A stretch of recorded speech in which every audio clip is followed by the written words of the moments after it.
FTR Young Bucks confirmed for AEW All in Wembley Stadium. Two of the best tag teams in the world going to go head to head once again for the AEW Tag Team Championships. We're going to get into it in just a second.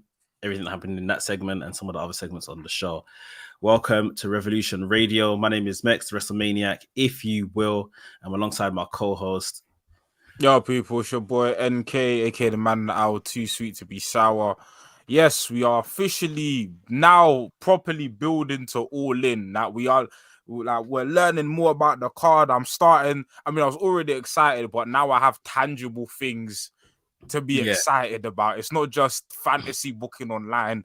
There's things I can look forward to, man. Yeah, and we're gonna discuss it and break it down right here on Revolution Radio. We're literally on Wembley Way, on the road to Wembley now. Sure. Things are heating up. We got a massive match announced, obviously, last week, which we talked about, which was the main event, MJF versus Adam Cole. We'll speak about what happened in their segment today as well.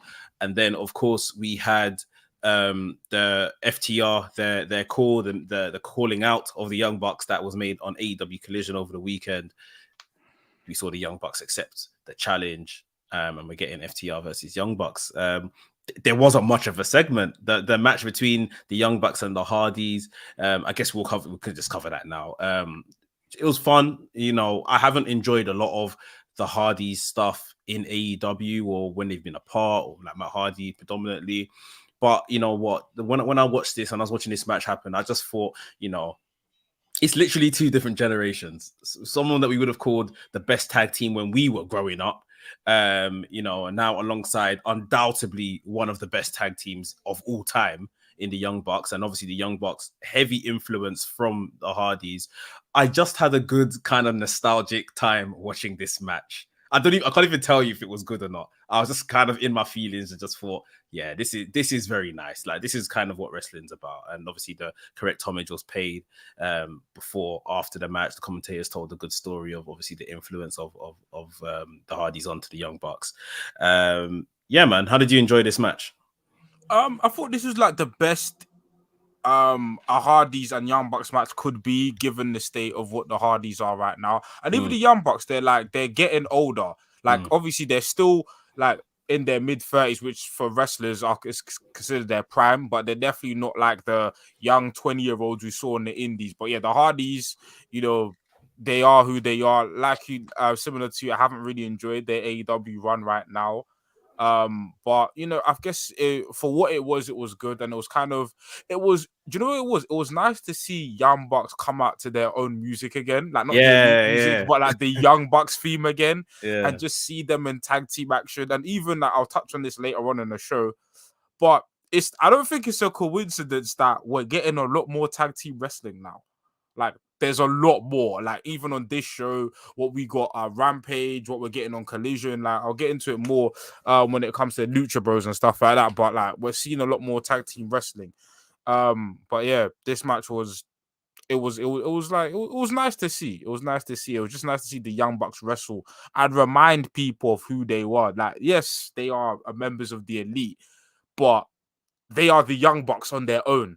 And as the Young Bucks, like you said, they're one of the best, certainly without a doubt, they're one of the best tag teams of the generation. And for a lot of people, they're in that all-timer conversation. So it's good to see them, you know, do what they're known for, which is tag team wrestling.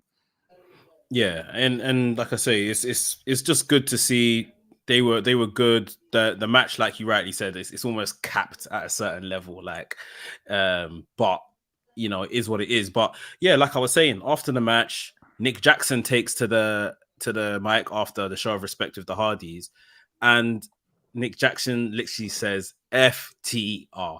FTR come out, and the challenge is accepted at this point. They hold up the belts. We know, there's kind of like a show of respect between the two teams, even though we know, there's been turbulence within the last year between these men. And that's it. We're getting the best tag team match the company could have given us on the biggest stage. And this is, again, it's how you kind of anoint this stage, by giving us these kind of level of matches, these high profile people. And like you said, and I want to hear what you want to say about tag team wrestling now, it's on its way back in terms of in AEW. And yeah, there's just no better two teams that can kind of help bring it back to that prominence or that level that it was of yesteryear than FTR and Young Bucks. Yeah, I feel like over like when AEW first started, I mean, the one of the marquee things about AEW was the tag team wrestling. Like and it wasn't just the Young Bucks' title reign, but it was like even teams like Scorpio Sky and Kazarian were doing good. Obviously, you had Hangman and Omega doing well. Then when FTR eventually won the tag team titles, they held it well. There was a consistency with the tag team division up until a certain point, and then you could probably start tracing like the downfall of the tag team division, maybe from the Lucha Bros' reign. Their reign was decent, but it was kind of short. But then even then, you still had good reigns like Jurassic Express, Swerve and Our Glory. But I'd say Swerve and Our Glory was at the last great tag team reign. And then from there, that was the real point where the tag team division started to take a back seat. And coincidentally, the trios division was being built, so we could probably attribute a lot of their focus being put to that. But then obviously, a lot of the key contenders weren't in the tag team division, like the Young Bucks and FTR. There was a period where we were asking, wait, when are FTR actually going to get a title shot? Because when are FTR actually going to win the belt? Because they were preoccupying themselves with other titles, but they weren't going for the big one. And then you had you had like the Acclaimed, which was a decent experiment. The Guns, which was, it's paid dividend for them because they're young guys that have gone over. But ultimately, when I think of AEW tag team wrestling, I don't think of the Guns, respectfully, even though they did well with the opportunity that they got. But slowly but surely, I think within, I'd say, the last month, it's kind of started with FTR having their matches against Bullet Club Gold. The two matches they had against Jay White and Juice were amazing. Even the match they just had against Big Bill and Brian Cage on Collision was cold. Then obviously you had you've recently had the parking lot brawl with Best Friends and Blackpool Combat Club, which is cold.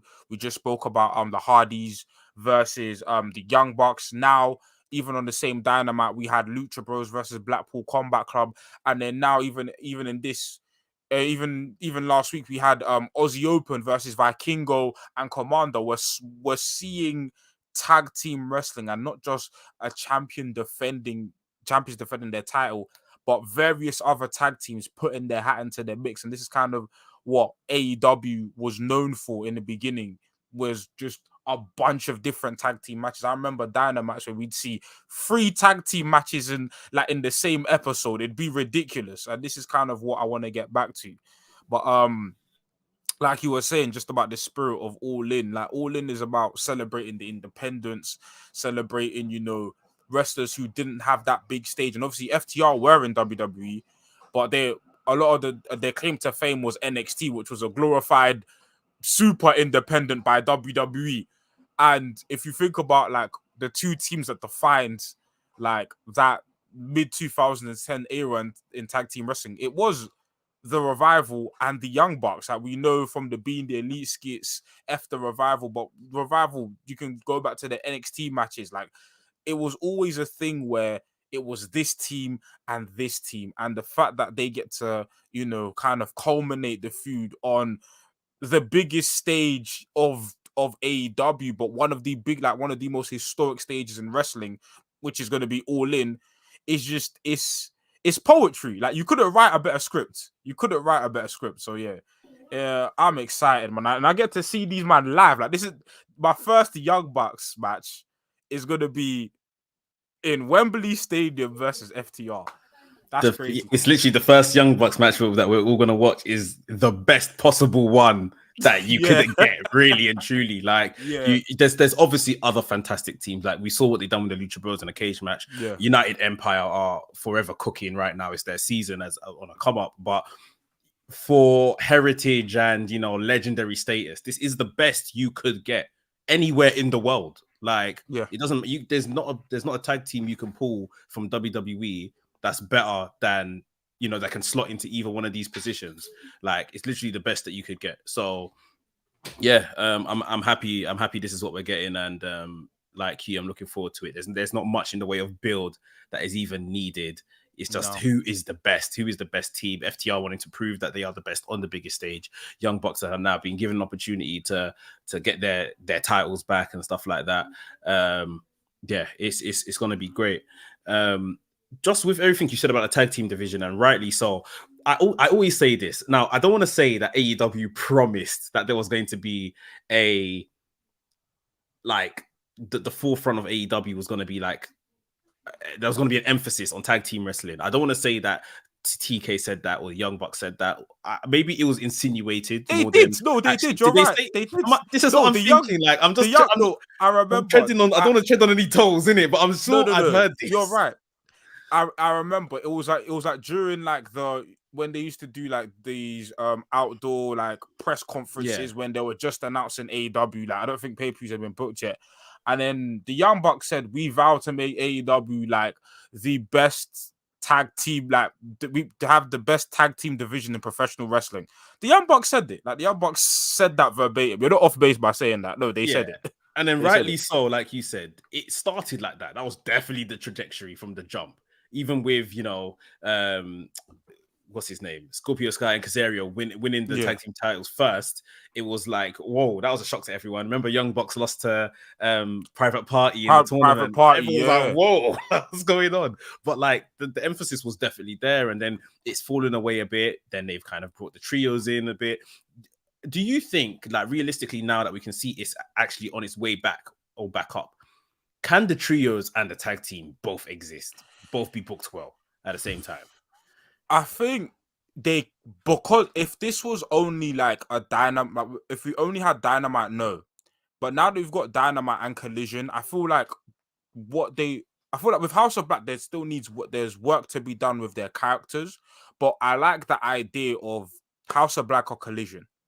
And if the trios titles are defended on Collision or on a show primarily, I think it's fine. But yeah, I feel like it's always going to be a thing where one is going to take precedent over the other at any given time. And it's going to be a fluctuating thing. I say it's always akin to like the US and IC title. Like, I've never seen a time where both a US and IC title have been booked well. It's either 1 year the US title's cooking, 1 year the IC title's cooking, and it just goes up and down. Same principle right now we're having with TNT and All Atlantic. Well, to be fair, Orange Cassidy hasn't wrestled in a while, but I'll give him grace because he's wrestled throughout the year. But All Atlantic titles here and the TNT title just feels like miles below it.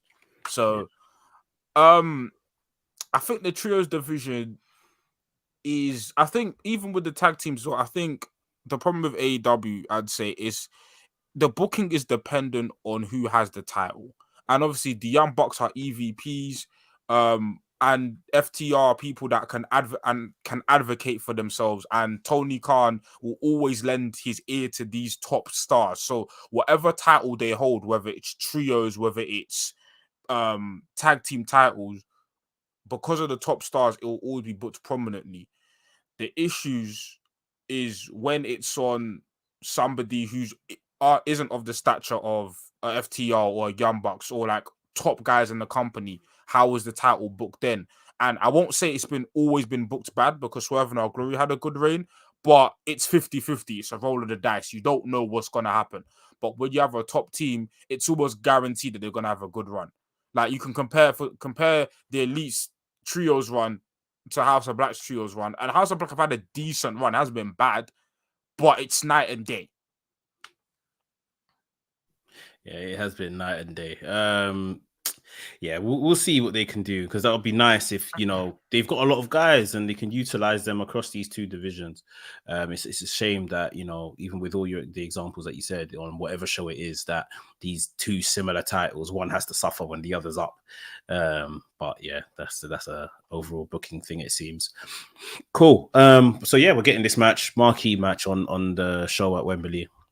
Going to jump into the rest of AEW Dynamite, which was a really good show, really fun crowd. I feel like the crowds are having a lot of good time at the shows as of recent. And this show opened up with the JAS segment. So this was the mandatory meeting that was promised from last week. Matt Menard was, or Daddy Magic was the one I was kind of hosting this, and all of the JAS. They all came out. They didn't come out with Chris Jericho. Chris Jericho came out afterwards. And one by one, they all just didn't really let Chris Jericho speak. And they all just said why they're cutting off Chris Jericho. They did obviously pay, you know, gratitude to him that, you know, Danny Garcia was like, you know, I've changed for you, insinuating the whole changing from a pro wrestler to a sports entertainer. He done his little dance as well before leaving the ring.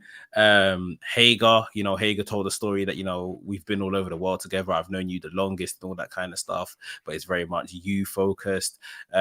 Tay Conti as well said, you know, yeah, you helped put me on, but everything is just for you. Anna Jay, she talked about, I got my championship match tonight without you. You haven't done anything for me and all that kind of stuff.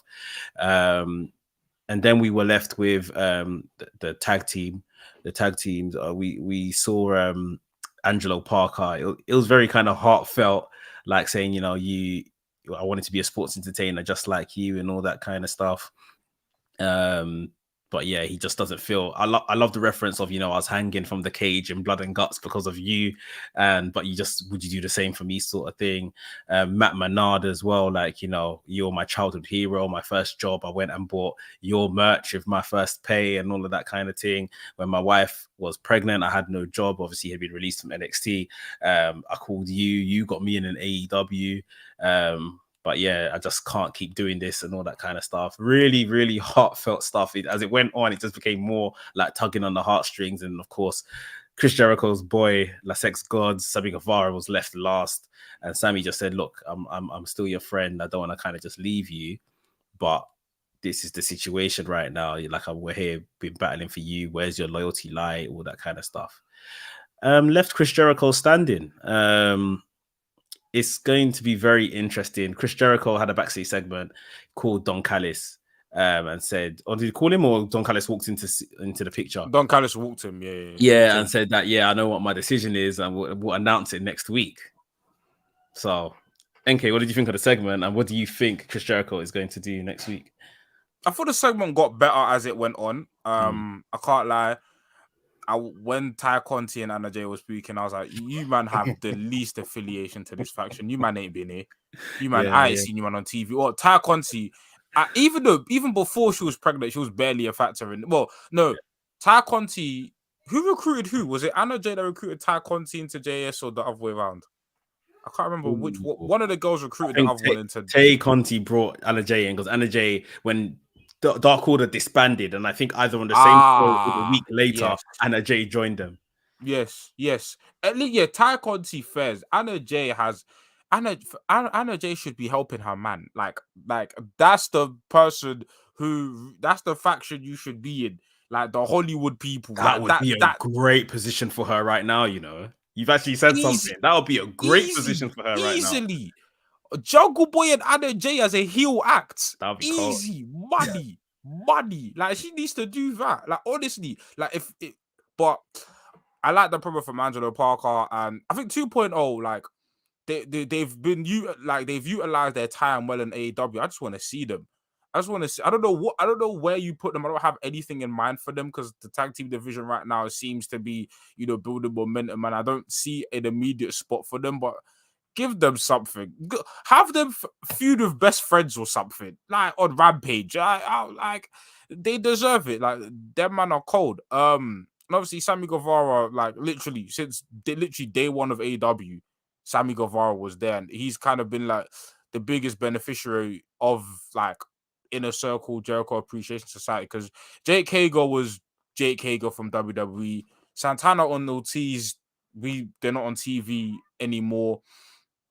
But Sammy Guevara has been the most like, he's been the person that's benefited the most from this, because multiple time TNT champion, you know, main event of the pay-per-view, and obviously that's due to his talent. But you know, aligning him with Jericho has obviously given him additional spotlight. I think when it comes to overall where this leads to, I think Jericho is going to choose the Jericho Appreciation Society. I think he's not going to side with Don Callis, and because even the look he gave Don Callis in that segment, it's like, now look what you've done. You're into like that. Your involvement in my life has caused my whole faction to this man. Now I think Jericho will choose Jericho Appreciation Society, but I still want there to be consequences. I don't want the whole everyone to come back and kumbaya. Maybe have someone like Sammy Guevara stay, maybe 2.0 stay, but then everyone else goes their own way. Be like, listen, no hard feelings. I respect you choosing us, but now it's time for me to make my own path. But I still got love for you.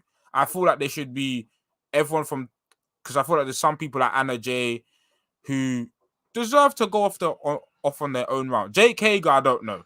I don't see Solo's star in him in AEW. So maybe Jericho Appreciation Society is what he needs. But yeah, I don't see Jericho joining the Don Callis family. I don't see that happening. Yeah, I think you're right. And from obviously the rumors being that, you know, Jericho's match at All In is going to be Will Ospreay. I think we said this a couple of weeks ago. I see Will Ospreay being the almost like the hired gun by Don Callis to face Jericho, because Jericho didn't want to join the faction. So yeah, that's what I think is going.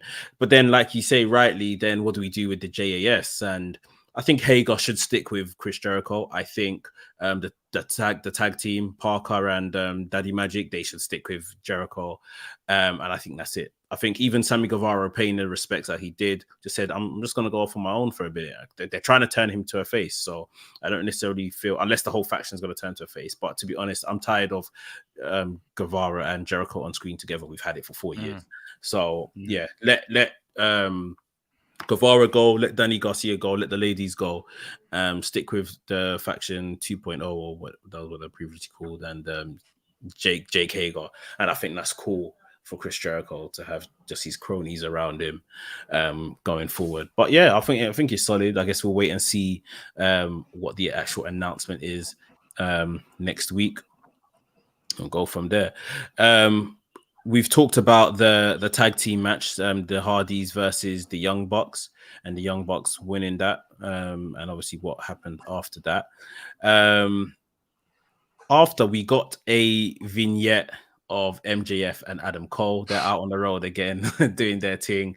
MJF didn't know where Adam Cole was taking him for the evening, saying that, you know, they should go link up with some galley and do some skinny dipping and doing all kind of mad thing. And Adam Cole's like obviously not. I'm taking you to the trampoline park, and Adam Cole's having a whale of a time in the trampoline park in the vignette. MJF he's not into it, but you know, finds out that there's dodgeball taking place. He uses it as an opportunity to throw some balls at some kids.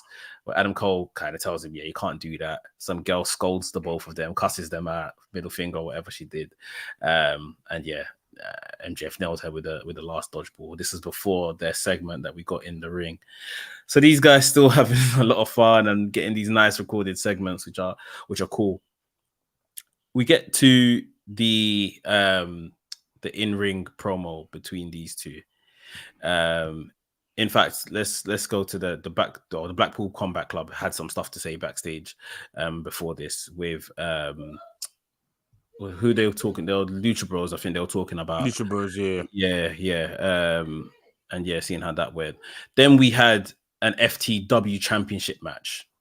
So this was leading on from last week. Rob Van Dam, the challenger, trying to take the title from Jack Perry. The match was under FTW rules, so basically anything goes, falls count anywhere. And Rob Van Dam had said from last week, if he is to win the FTW championship, he is going to retire the championship. So I was quite interested to see what was going to happen here.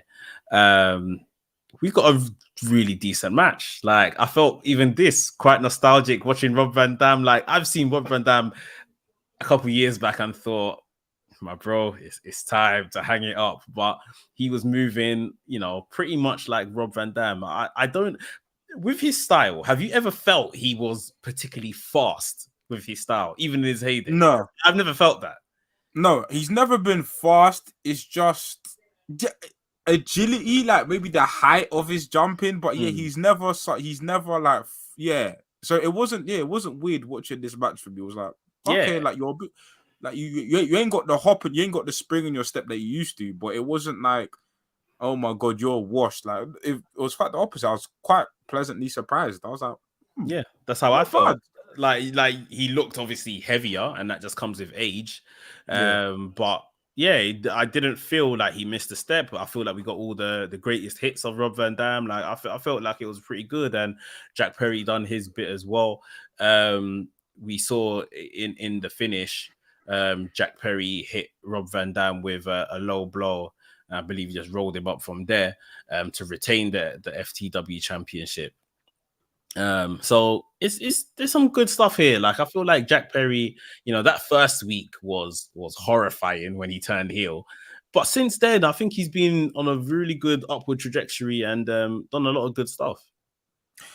I think he needs not a manager, but like I said, I even if it's not Anna Jay, I mean it should be Anna Jay, but just like a valet. I think there's a missing piece. I feel like he's taken steps forward. Like we're progressing.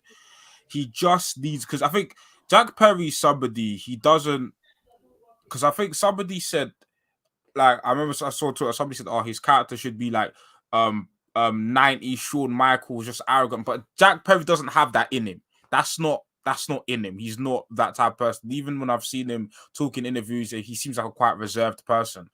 So I wouldn't say like a full-on manager, but just somebody like an Anna Jay, who's like Anna Jay. One thing I'll say about Anna Jay, she's quite eccentric and out there, and she's a loud personality. Just pairing that with him would be perfect. Someone that can kind of cover up the deficiencies that Jack Perry has. But this heel character, it's a breath of fresh air. It's what he needed. And yeah, like obviously, I think all roads lead to Hook. At All In, which is again like it's a very like I think once this card is said and done, I wanna see what the card says. But it's gonna be a very interesting card to look at if things go the way I think they're gonna be, because it's a card that finally screams alternative, at least for now. For now, I'm like, we're gonna get to another match that really emphasizes this point, but it's a card that's like, wow, this card, yeah, I would not expect these man. Like, respectfully, I would not expect a lot of these men at WrestleMania. Aside from like Sting and maybe like a Young Bucks, a lot of them I'm like, yeah, I don't know if you'd make it on the Mania card. I don't know. Yeah. But not in a way because of lack of talent, but in a way it's just like you man offer something different. Yeah. That's not over there. So yeah, but we'll see how the card turns out before I can make that statement accurately. But yeah, from the way things are building up to like Hook and Jungle Boy, yeah, I'm looking forward to it. I'm looking forward to see how things progress, and I feel Taz should be a factor in this. Maybe he gets involved in the match, hits Jungle Boy. If it's under FTW rules, there'll be no DQ. I think Taz should be involved in some way, shape, or form. That'll be good. They've kind of built up Hook like a little mini killer. So yeah. I'm not sure how it will come across if Taz got involved. I mean, people can let it slide. It's on the night. It'll go over very well. Like, Taz is a legend in himself. So especially if he comes through with some tool or something, some ECW something. But like, yeah, I think you're right. And now I'm just fixed on the idea of Anna Jay joining him. Like, I think it's like you're saying, it's not necessarily a manager. It's maybe someone just to feel the pauses and feel like the air, like it's someone there as well that can maybe just take the attention off him at times as well. I think that would definitely work. And like I said, I'm sold on it being Anna Jay right now, especially following this apparent disbanding of the JAS. So yeah, we got that match. Then we had a backstage segment of Renee now speaking to the Lucha Bros, and I always felt like this was a bit awkward because obviously Renee through marriage has ties to the BCC, so it's like she's just doing this interview because she has to. It's in her job contract. Does she really want to do this? But yeah, they said what they said, and they're coming to show that they're the best tag team in AEW. So then we had the MJF and Adam Cole segment. For me, another great segment in these two stories. MJF came out and quickly wanted to kind of drop all the previous allegations that he ever called the Midwest mid. Denied it profusely and then said, let God strike me down if I said that. And God obviously didn't strike him down, and he cheered, and he's just doing some good stuff right now. It's just so jokes. So Cole said, obviously, you ready for story time? And he said he had something to say to MJF, and he was talking about the match. And Cole did say, once I beat you for that AEW title, and MJF jumped at him. He goes, whoa, you're going to beat me for it? Like, we're going to have a promo battle? Cool, let's go. MJF started going in on him. He said the first line was like straight in there, saying that you're skinny, gross white, and pale, and that if it was the 80s, Hulk Hogan would snort you. Like, I just said, this guy is mad. Like, what a line. Like, but yeah, the guy is absolutely mental. And then, Cole eventually stops him and it's like, no, I don't want to have a promo battle with you. He wanted to bring something to his attention. And this goes again like in hand with what we were talking about earlier in regards to tag teams. Adam Cole says, Ring of Honor is obviously very close to him. There's no Adam Cole without Ring of Honor. And he says he wants to go after the tag team championships, the Ring of Honor tag team championships. And this is going to be defended on 0 Hour before All In. And MJF dropped that classic line of, what, you want me to wrestle twice in one night? Or what, are you a sick pervert? Which I absolutely love every time he drops that one. So it looks like, MJF eventually accepted the what Adam Cole was laying out. And it looks like we're going to get MJF and Adam Cole versus United Empire or Aussie Open for the Ring of Honor Tag Team Championships on the pre-show before All In. Now, I was thinking, it's hard for me to think about this without a business hat on and think, did they want people in there from early? Did they want people here watching everything? Like, I think All In starts by 6 p.m. our time. So they must want people in there from definitely like 4 o'clock or something, like for sure. They maybe want to utilize the entire time they have Wembley, because why else would they do this?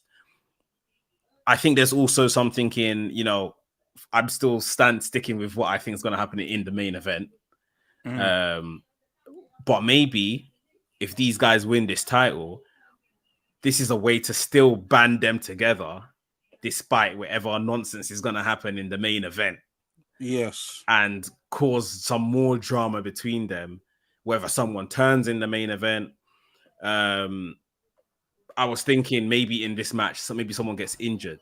Like if MJF has hurt himself in this match and goes into the main event with a bandage on him. It's like Adam Cole doesn't want to target the bandage or target the hurt spot, but he wants to win the AEW World title, so he does. And it's like, okay, maybe MJF retains, whatever the case is, but now I need they have to be because they're Ring of Honor tag team champions. What do you think of this whole entire booking and what they've done? It's risky from a business perspective, because God forbid, like, you're putting your main event wrestlers in jeopardy because, Aussie Open, I mean, they're all professionals, they're safe workers, but this is wrestling. Man, them could get injured off an elbow drop. Like, do you know what I'm saying?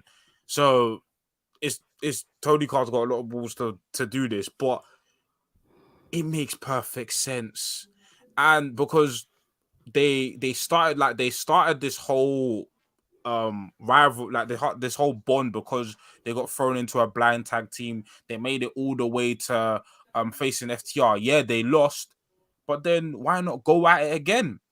And then for me, like what you said about, like, from a business perspective, remember the pre-shows are on YouTube, and this is this is AEW's biggest show ever, and potentially just in terms of capacity might be the biggest wrestling show ever. Tony Khan wants people to see that stadium. Now, if you're not gonna pay the pay-per-view, you're gonna see it on the pre-show. How that make people watch the pre-show? Okay, let me give them Adam Cole. Let me put my main eventers on the pre-show so people can tune into this pre-show and see this event regardless. And I think from a business perspective, that's genius, because you're given now, you have to watch the pre-show. You have to watch the pre-show now, like at least for that match alone. And then also, as like UK fans, for Aussie Open, yeah, sure, they could be on the pay-per-view, but at the end of the day, they're Ring of Honor talent, or the AEW talent, but they're Ring of Honor champions, and the card is already stacked as it is. But to see them come from, wrestling York Hall at Rev Pro, obviously they were in New Japan, but the UK is kind of where they cut their teeth and really built a name for themselves. And to see it come full circle, and they're gonna wrestle in front of the big, like 10, like the biggest crowd they could even possibly imagine, against Adam Cole and MJF, like the world champion and the one of the top stars in the company.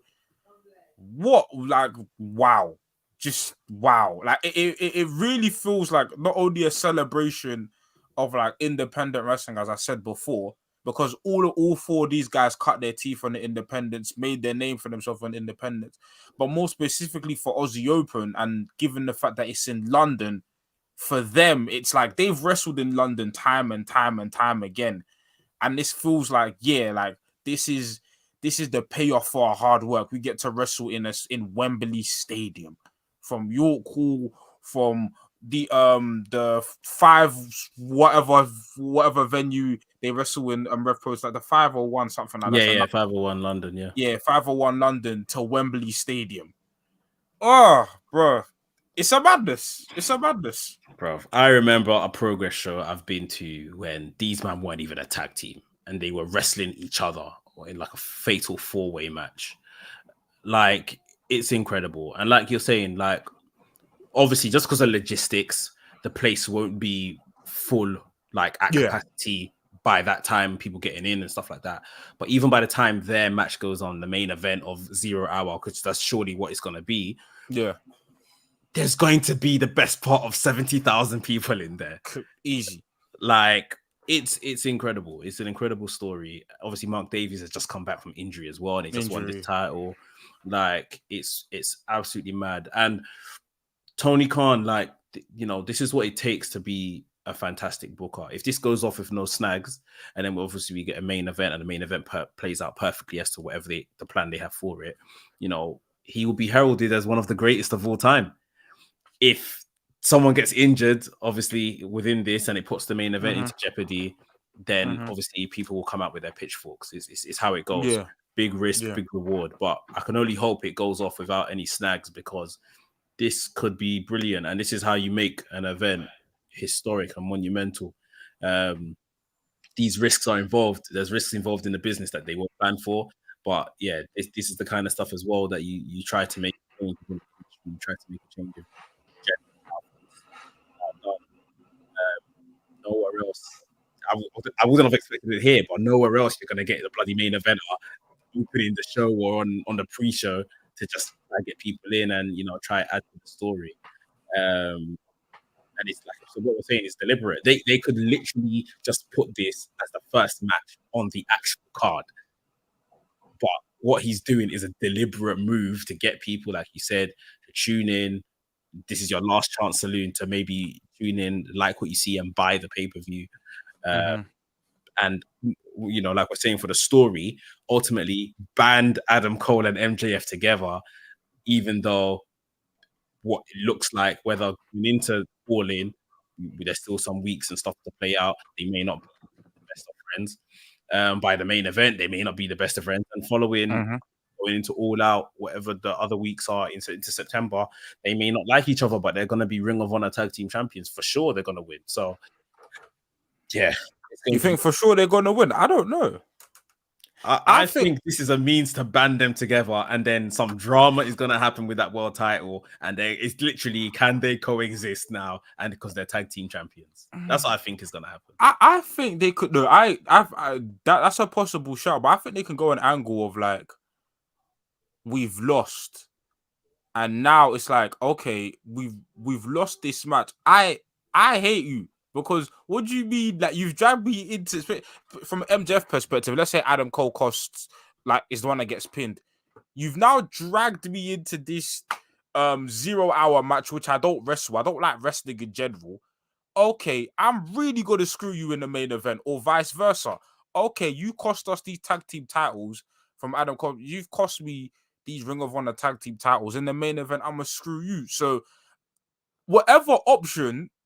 But whatever outcome, it adds to the story either way.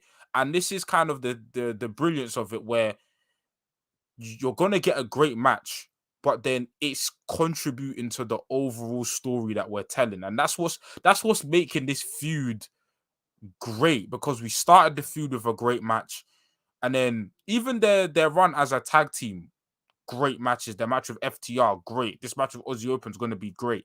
And the main event's going to be great. But the thing that's like threading all of these great matches together is just an excellent story. So, yeah, man. These man, I remember there were questions we've been asked on WRESTHINGS, like, do these man deserve to main event? And these man are proving week after week why this is the main event. Yeah, it's the best. It's the best story on TV. It's the best story on TV. Yeah, like you're saying, that's definitely a motivator. As you were just speaking, I was thinking, well, to be honest, MJF, after the FTR match, when they won the tournament, MJF was, teased the turn right there. So, and was it MJF that got pinned in that match? I think Adam so. Cole? Yeah. He took the bullet for Adam Cole. Yeah. So maybe we see some type of symmetry where like Adam Cole gets pinned this time and he kind of freaks out, but he actually follows through with the turn. Like, I told you how much this meant to me, blah, blah, blah. And he freaks out and turns, and Adam Cole becomes the bad guy in all of this. Yeah. There's a couple of ways they can go. But yeah, top stuff. And then, of course, the segment's not even finished. We saw this crybaby come out again. Now I can confirm Roderick Strong knows exactly what he's doing, and he's absolutely brilliant, because the way he was saying Adam, and he came out and just moaning, I can't believe he's your best friend. The kingdom were right, blah blah blah. Like, and then when what's their face, Matt Taven, and what's up? I always forget his name. When them man come out, and then he like hid his head into their arms, like they were holding him, like he was crying. Mike Bennett. That's it. Bennett. I was gonna call him Bartlett, but I knew that wasn't right. Yeah, Bennett. Yeah, absolutely brilliant. And obviously MJF absolutely finished him. Absolutely cooked him. I couldn't believe it. And it was with that kind of Stone Cold, the rock kind of cadence, like just delivering one line after the other, and then you're gonna go home, listen to your earphones, listen to Taylor Swift, like, and the crowd going, yeah, but I think it was either what or yeah, or if it was one of the what yeah. Oh, I was like, wow. It was brilliant, and MJF was absolutely brilliant. And then, of course, Adam Cole got into him, saying, there was no need for that. Adam Cole put hands on MJF, he pushed him. MJF wasn't too happy about that, but obviously understood that, he was in the wrong. Then Adam Cole went off after Roderick Strong, and it's MJF kind of trying to show growth, trying to show that I'm trying to contain who I really am and all that kind of thing. So even that is character development. But it was when Roderick Strong was like, Adam, you gonna let him talk to me like that?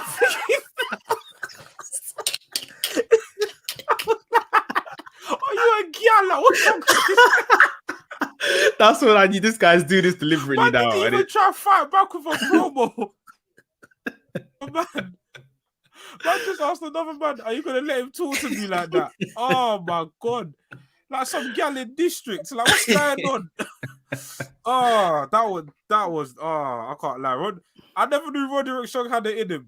Yeah, this is great. Like he knows what he's doing now. He's overdoing it, and it's very good. It's good fun, man. That's crazy. Yeah, but yeah, this is a great segment. This is a great segment, and like we said, now we got this 0 hour match to look forward to out of this as well, and probably next week some type of fallout with Roderick Strong and Adam Cole. So yeah, we will see where this goes. Next up on the show, we had BCC versus the Lucha Bros. Really fun match throughout. I feel like Penta, I always say this, Penta, he doesn't want his mask at this rate. He doesn't respect Lucha himself, like, because this mask always finds a way to come off. And I was thinking the roll-up was just so weak, but it's like, I'm not showing anyone my face, so I'm just going to get pinned here and let's move on. But interesting to see this match happen. BCC continued their kind of bludgeoning of the team after the match, as they have been doing, and to be honest, that's the only point where the crowd ever boos BCC. Like, all right, it's now you guys are doing too much, and obviously maybe that's a directive from the BCC to get the crowd to boo them, because otherwise, obviously, everyone loves them. But yeah, what did you think of this match? I thought it was my favorite match of the night. I just felt chemistry wise they were in sync. This is good tag team wrestling. Yeah, I want to see more of the Lucha Bros. I don't know. The thing is, there was such a prominent part in early AEW, and obviously they had their tag team title on, and it's kind of like, what do you do with them now? And obviously, Death Triangle. Here's my conspiracy theory. I don't think Pac's injured, because they kept mentioning Pac.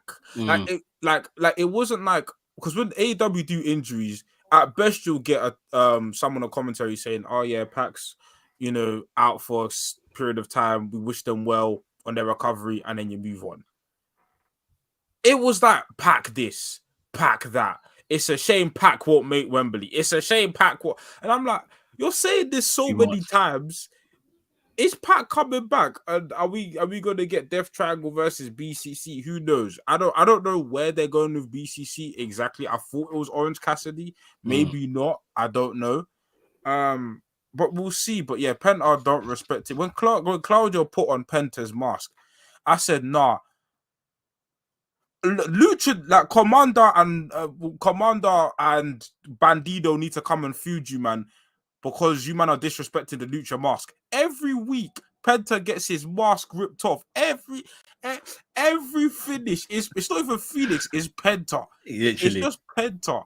I'm thinking, like, are the Latino community happy with this? Are the Mexican community happy with this? Because this is disrespectful, because you're booking these matches. Just you're telling man, yeah, this is the finish every week. Penta, pattern up, man. Yeah, man. It'll be nice to see Lucha Bros involved in something. And yeah, rightly, like you said, the Pac thing, it looks like a red herring. But at the same time, I mean, unless they do like a trios match of the Death Triangle versus BCC at All In, which could be a good way to get all of the men on the cards, because otherwise, yeah, what would they be doing? But yeah, like you said, I thought they were going with Moxley and Cassidy for the title. Yeah. Which I was interested in, but maybe not.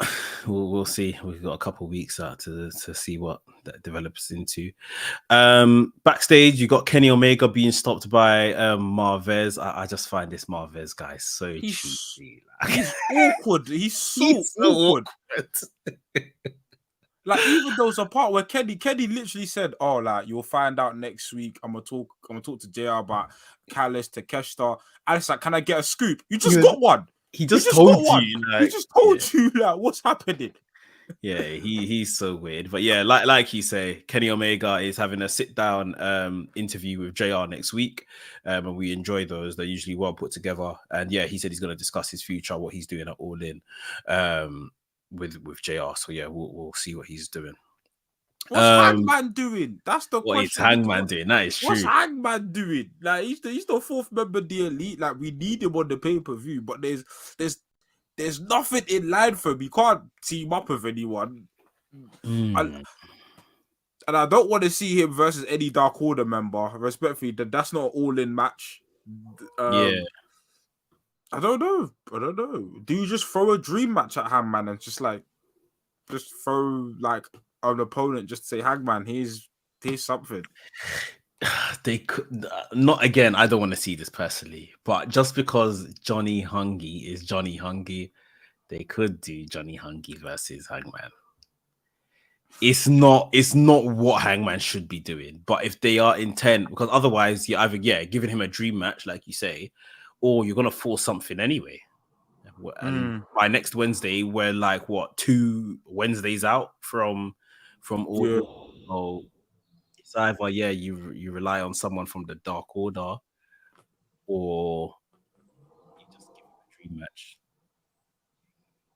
Yeah, something. I don't know, man. It's weird. I don't know where Hangman fits in all of this, but I think he'll definitely be on the card. I don't think he's missed a pay-per-view since he's been in AEW. So I think he'll be on. It's just what they give him, to be honest. Yeah. The Mogul Embassy came out. We saw Toa Khan, Prince Nana, Brian Cage, and then Swerve Strickland came out with AR Fox, and they were just chatting up their thing. They were saying that they run the place. They were saying that, they had to go introduce themselves to Nick Wayne because he thinks he's the hot thing and all that in AEW now. Darby Allin eventually came out. He set the record straight, kind of told us about, AR Fox and his relationship and how he backed AR Fox in a dark time and all that kind of stuff. And AR Fox eventually made it to AEW, and didn't necessarily need the bring in that Nick Wayne got, the co-sign that Nick Wayne got. This ended up in Darby Allin saying that, you got friends, I've got friends too. Lights off, lights on. Sting in the ring with the bat, taking out man. Pretty decent segment in my opinion. Now we're ending up with Sting and Darby Allin versus AR Fox and Swerve Strickland at All in Wembley. And I'm just thinking, AR Fox his stock has warmed through the roof literally overnight. Like, what a place to end up in. Like, incredible, bruv.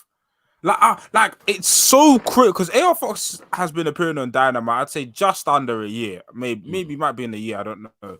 But before that, he was kind of just eating pins here and there. All of a sudden, he just enters, he joins Mogul Embassy, and now he's taken. Remember, he's leaped over Mandem like Brian Cage, who's been in the company since day dot. He's just jumped over and said, "Yeah, okay, like I'm gonna be in a marquee match against Darby Allin and Sting." And you know what? It's well deserved because he fits. Like you could disband the rest of the faction and just keep Swerve and AR Fox. Like they're the centerpiece of it. Even when they were standing, even when they came out with the Mogul Embassy, it was kind of like Swerve and AR Fox came out together, and everyone was kind of like behind them. It's almost like they're the two de facto leaders. Obviously, Swerve's the leader, but the way AR Fox just assumed position, I'm like, yeah, I'm here. Like I'm number 2 now, and we don't bat an eyelid at it. So just to see that, I said I've kept speaking about the spirit of All In, and I said like, some of these guys wouldn't be at a Mania. AR Fox could barely get to a Dynamite before. He was struggling to get to Dynamites, and if he was doing tag teams with Action Andretti and Dante Martin or Darius Martin. He was just there. Now he's wrestling Darby Allin and Sting in a coffin match, and make no mistake, if Uncle Sting has been doing madness, it's a coffin match. I didn't know it was a coffin match. It's a coffin match. Yeah. The title is a coffin match. Sting has been doing madnesses since he's come in. Now you put him in front of a big arena, and the last time he was in an arena of this size was WrestleMania, and they made it a WCW versus whatever. He couldn't do them whatever, but now Sting has adopted this new hardcore gimmick. He's gonna jump off something at Wembley, preferably not too high. Something just make it a table spot or something, but that's and AR Fox is gonna be like in like a legendary pay-per-view with Sting. That's again, career trajectory is crazy. Like, is crazy. Because if you'd asked me like just a month ago, what's AR Fox doing for All In? I would have said catering. That's it. He would have just done catering. Nothing. Now he's there. And not only is he there, he makes sense to be there. And I'm happy he's there. Yeah, man. This wrestling game is fast, man. Like, you can be on top one day, at the bottom the next day, be at the bottom one day, and at the top the next day. It's crazy, man. Bro, at best, but just because of his innate sick ability, at best he would have been on 0 hour. For sure. Best. Like, for sure. But because there's just so many, man. But like, yeah, like it just shows you the importance as well of timing. Like, things falling into place, timing. It's funny, and it just makes you think, like, why now? Why do they think this is the great time now to put him with Swerve? Obviously, them man are knowing each other for ages.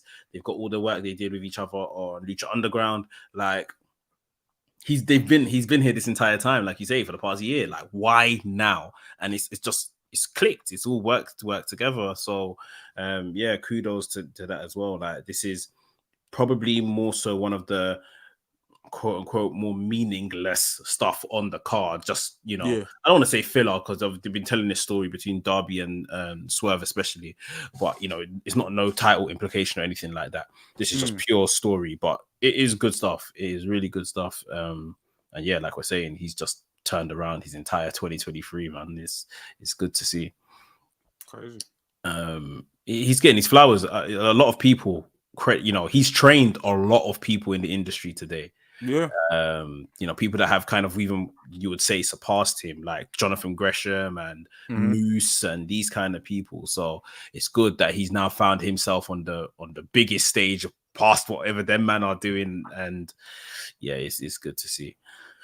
Last but not least, we had in the main event Anna Jay going after Hikaru Shida's women's championship that she won last week. Now, to kind of preface this, they have organized a women's tournament that will determine who is going to partake in a fatal four-way or a four-way match at All In. It was odd to me that Shida is in the tournament and not just, already in the match, but hey.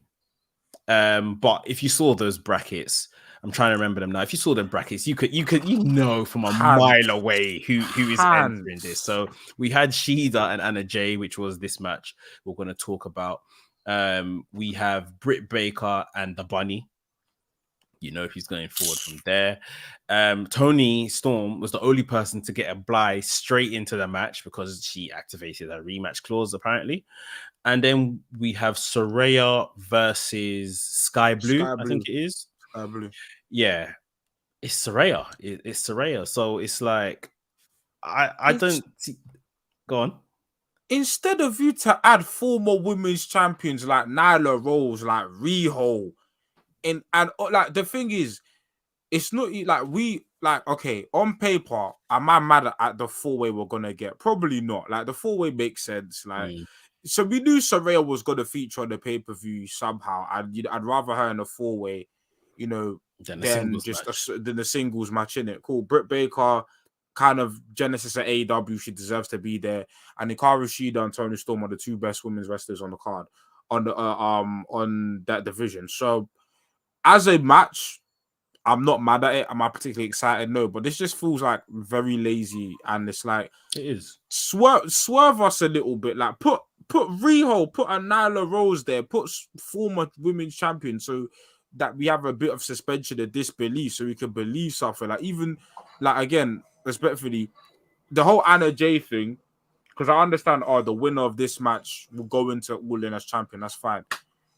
Then put Nyla Rose versus Shida as the main event of Dynamite.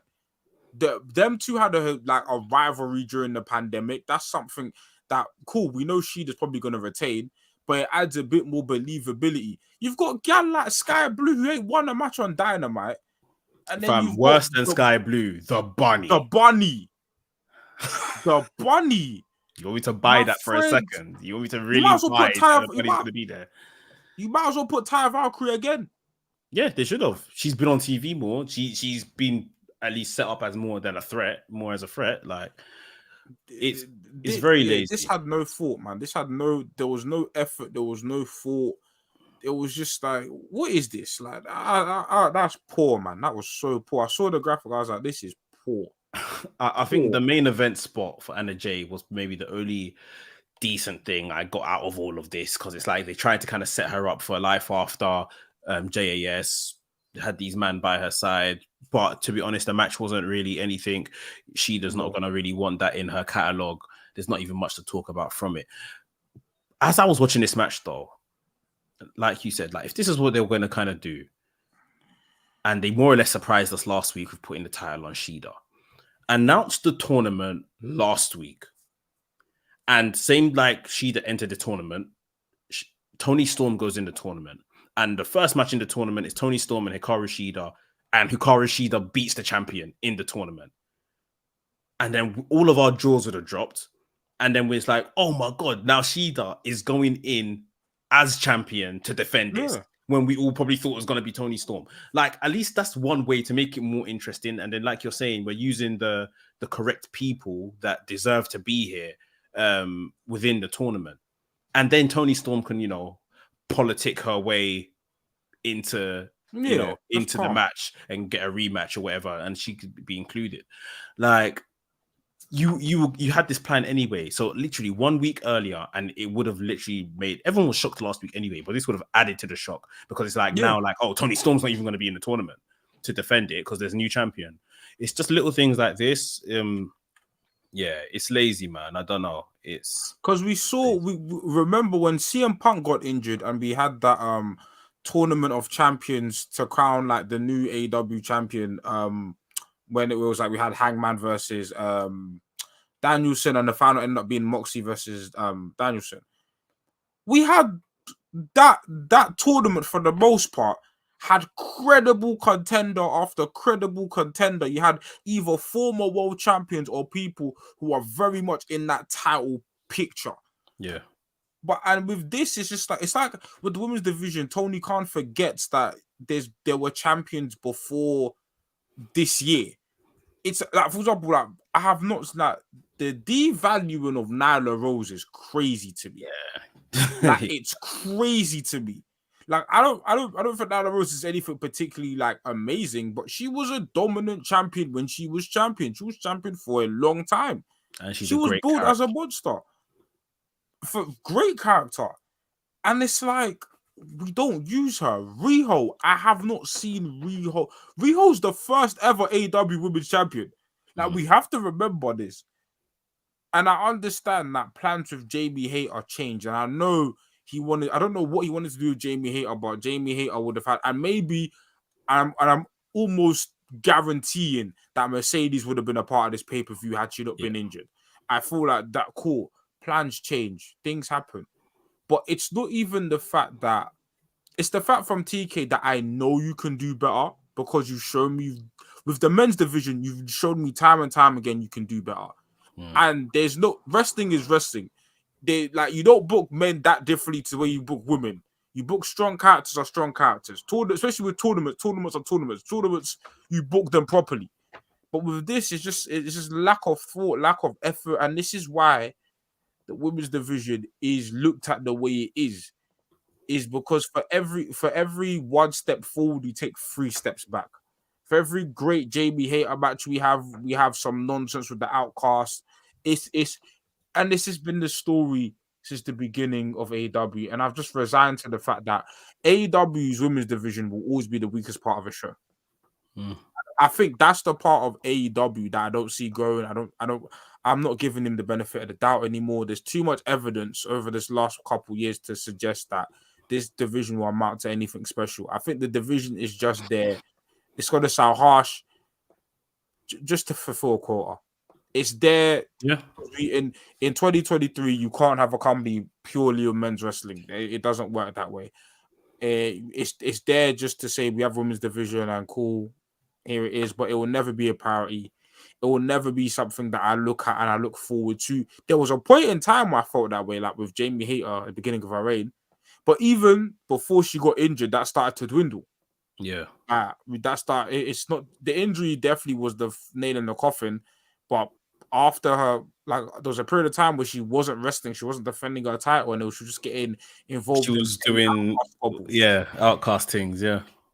So I just don't. My only hope is I pray the TBS title picture, because I'm seeing people fantasy book maybe a Theodore, or Willow versus Statlander. I pray the TBS title kind of gives me a women's match that's like something, because as of right now, nothing. Like I'm not invested in the slightest, and it's mostly down to the booking. I think Saraya aside, Hikaru Shida, someone I rate highly.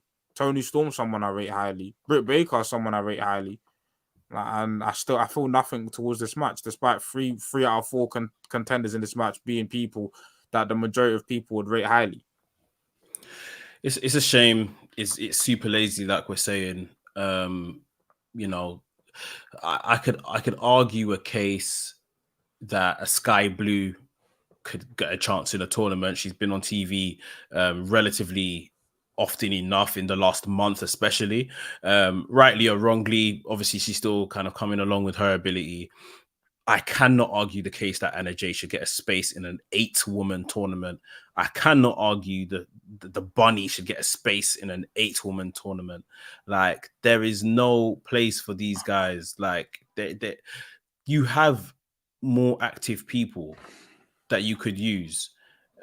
That, you know, even Nyla Rose had a match with Shida the week before Shida won the title. Like you said, include Nyla Rose, Taya Valkyrie. Whatever we think about her, she's been very active on TV over the last month to 6 weeks. Include her, like, include an import. Whoever the biggest women's wrestler is in England, get her involved, just so it's like, oh, you know, she wants to wrestle for the AEW title on British turf. Like, they could have done anything better than this, and it's a shame how they're, like you said, no matter how much we think sometimes things are moving forward, it's not the case overall. It just is what it is going to be. And I guess we'll see. You know, 2024 is the year where contracts and stuff start expiring and stuff like that. And I know women's wrestling just tends to not be that sought after than like men's, so maybe a lot of them will just stay, and you know, this is what it is going to be. It's a constant paycheck, but there will be the odd that want to maybe defect to other promotions in general and just try their chance, because it's just like, yeah, if this is what we're going to be given, then I might as well just try my luck elsewhere.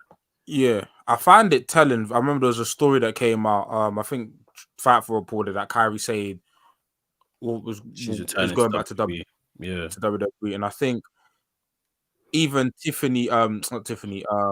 Trinity going straight to Impact, Mercedes going straight to New Japan. No, like if this was a male wrestler, negotiations with AEW would be standard.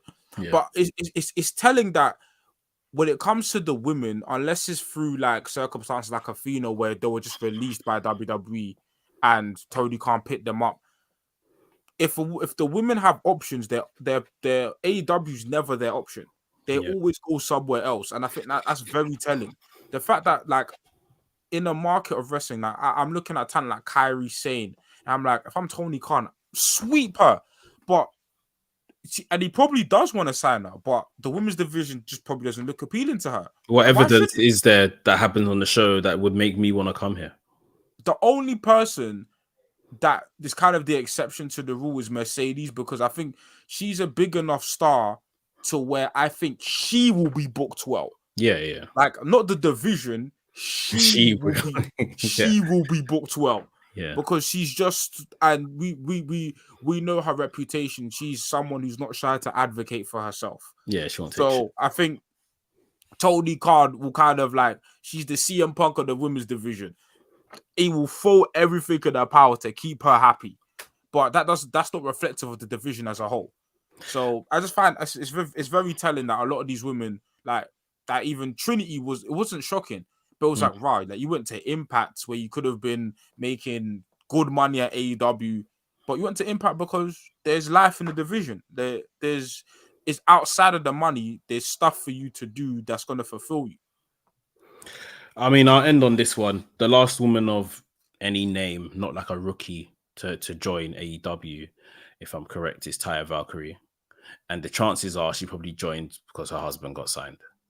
Yes. She wants to be on the road with her husband. Yes. Because, yeah, even as somewhat of a name value, it's not like she's been given the red carpet treatment. You know, she's had a couple matches for the TBS title, lost every single one of them. Yeah, that's it, really. Nothing else. So, yeah, it's something they're definitely going to need to work on. But look, like we're saying, everything else hitting on all cylinders. All roads lead to All In right now. The picture, the card is being produced week by week. We're getting marquee match after marquee match. So we're definitely on the way. Guys, thanks for tuning in and watching us. For those that watch live, those that are going to watch us back. Obviously, tomorrow, Friday, Wrestling's podcast comes out. So check that one out. It was a good episode where we review SummerSlam and we talked about the title again, Ricky Starks, CM Punk debacle, what's going on over there. Yeah, look out on the channel. There's a couple of things coming out, events coming out as well. 20th of August, we've got the Anarchy in the Arcade. So we're going to be playing some AEW Fight Forever. So come down to Loading Bar in London and have some games with us, have some drinks as well. Any other things, NK, before we get out of here? Yeah, man, just stay tuned to the on our WRESTHINGS Twitter page. Like Mekz said, we've got Anarchy in the Arcade. We've got a lot of things coming up. And you know, it's All In season, so keep your eyes peeled on the podcast. You might see a face you recognize. You might see some faces you recognize. You never know. Yeah. You never know. Yeah. Keep it tuned, man. Yeah, and also for all you guys flying abroad, coming to London for All In. Like I said, tap in with us. Tap in the events at Anarchy in the Arena. Don't become a member to the channel. Join our Discord. Become a part of the community. Make some buddies so you can go walk up that Wembley way with some friends. You know what I'm saying? Trust. It's gonna be a sick weekend, man. Yeah. But yeah, guys, we'll be here same time next week. Continue the build up towards All In. So we'll see you then. Thanks for tuning in.